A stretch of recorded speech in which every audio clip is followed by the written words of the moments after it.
আজ বিএনপি থেকে একটি দল প্রধান উপদেষ্টার সাথে দেখা করেন। সাক্ষাতের পরে আমরা দেখলাম বিএনপির সাধারণ সম্পাদক মির্জা ফখরুল ইসলাম তিনি বললেন, এই মিটিংয়ে এই সাক্ষাৎকারে উনি নাকি সন্তোষজনক কোনো উত্তর পাননি, উনি নাকি সন্তুষ্ট নন। তো মির্জা ফখরুল ইসলামের বক্তব্যে আমার মতো আরও অনেকেই তারা কিন্তু সন্তুষ্ট হননি। আমার তো মনে হয় তত্ত্বাবধায়ক সরকার যথেষ্ট চেষ্টা করছেন বাংলাদেশের বিভিন্ন সংস্কার করে একটা যথাসময়ে তারা নির্বাচন দেবেন। তো নির্বাচনের জন্য বিএনপির এভাবে পাগল হয়ে যাওয়ার তো কোনো মানে হয় না। নির্বাচন তো এর আগেও হয়েছে। শেখ হাসিনার আমলে তিনটি বার নির্বাচন হয়েছে। সেই নির্বাচনে কি দেশের সব সমস্যার সমাধান হয়ে গেছে কি? বাংলাদেশের বর্তমান সমস্যা কিন্তু নির্বাচন নয়। বর্তমান সমস্যা আরও বেশি। আমাদের রাজনৈতিক সংস্কার যদি না হয়, বিভিন্ন ক্ষেত্রে যদি সংস্কারগুলো পুরোপুরি না হয়, তো নির্বাচন করে কী লাভ হবে? আমরা এক ফ্যাসিস্ট সরকারকে পাল্টিয়ে আরেকটা ফ্যাসিস্ট সরকার তো আমরা আনতে চাই না।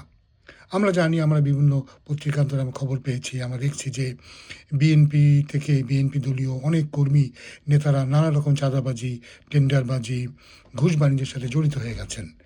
এখন প্রশ্ন হচ্ছে যে এখনই দল ক্ষমতায় যাওয়ার আগে যদি তারা এই ধরনের দুর্নীতির সাথে জড়িত হয়, ক্ষমতায় না গেলে না জানি তারা কী করবে। আমরা জানি যে প্রায় ২,০০০-এর মতো বিএনপির নেতা কর্মীদেরকে বহিষ্কার করা হয়েছে এই ধরনের দুর্নীতির কারণে। তো একটা রাজনৈতিক দল যেখানে নিজের দলকেই তারা নিয়ন্ত্রণ করতে পারে না, দেশে গেলে, দেশের ক্ষমতা ভার পেলে ২০ কোটি জনতার এই দেশকে তারা সামলাবে কিভাবে? আমরা তো দেখেছি যে বিএনপি সাংগঠনিকভাবে একটা আন্দোলন করাতে কতটা দুর্বল। প্রায় তারা হুমকি দিচ্ছে যে তারা নির্বাচন না দিলে রাজপথে নাকি তারা নামবে। একটা অনির্বাচিত সরকারকে তারা নাকি ক্ষমতায় থাকতে দেবে না। তো এর আগে তারা তো নির্বাচিত সরকার, যার পিছনে কোনো জনসমর্থন ছিল না, তাকে তারা হটাতে পারেনি। ছাত্র জনতা যদি আন্দোলন করে জুলাই আগস্টের বিপ্লবের মাধ্যমে যদি শেখ হাসিনা সরকারকে না উচ্ছেদ করতে পারত, তো বিএনপি তো তার এই আন্দোলনে ১০০ বছরেও হয়তো হাসিনা সরকার বা আওয়ামী লীগ সরকারের পতন ঘটাতে পারত না। সবচেয়ে বড় দুঃখের বিষয় হচ্ছে এই যে এত বড় একটা বিপ্লব ঘটে গেল। আওয়ামী লীগের মধ্যে যেমন কোনো অনুশোচনা নাই, বিএনপির ভিতরেও তারা যে কিছু শিখেছে, এটাও কিন্তু কোনো আমরা নিদর্শন দেখতে পাচ্ছি না। যে দল একসময় জিয়াউর রহমানের দ্বারা এই তৈরি হয়েছিল, সে দলে আজকে যে কী পরিমাণ অধঃপতন হয়েছে, এটা আর বলার অপেক্ষা রাখে না।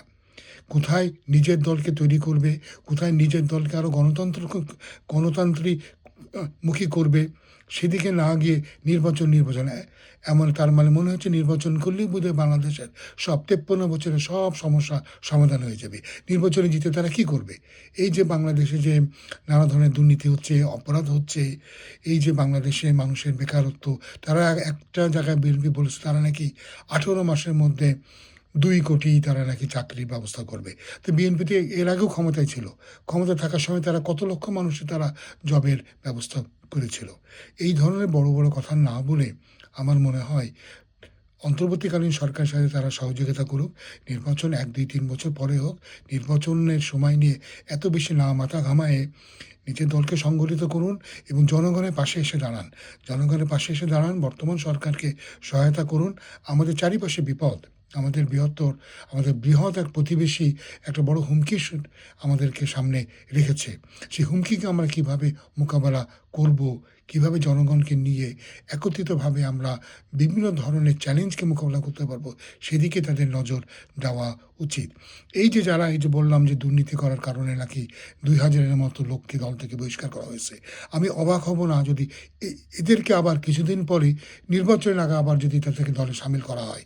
আমরা দেখতে পাচ্ছি কীভাবে আগের সরকারের সাথে জড়িত বা আম আগের যে প্রধান দল আওয়ামী লীগের সাথে যারা রাজনীতি করেছেন, তাদের অনেকেই কিন্তু এখন বিএনপির ছায়াতলে আশ্রয় পেয়েছেন। তাই এ ব্যাপারে কি কোনো চেকিং নয়? একটা লোককে একটা দলীয় পদ দেওয়ার আগে কি একটা ভেটিং করা দরকার নয় যে এই লোকের ব্যাকগ্রাউন্ড কী? এ কীভাবে আজকের এই পর্যায়ে আসলো?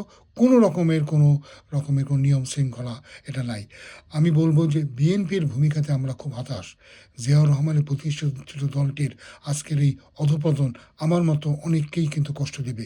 কারণ আমরা সবাই বিশ্বাস করি জিয়াউর রহমান ছিলেন এ যাবৎ বাংলাদেশে যতগুলো রাষ্ট্রপ্রধান বা সরকার প্রধান এসেছেন তাদের মধ্যে সবচেয়ে সৎ, নির্ভীক এবং দেশপ্রেমিক।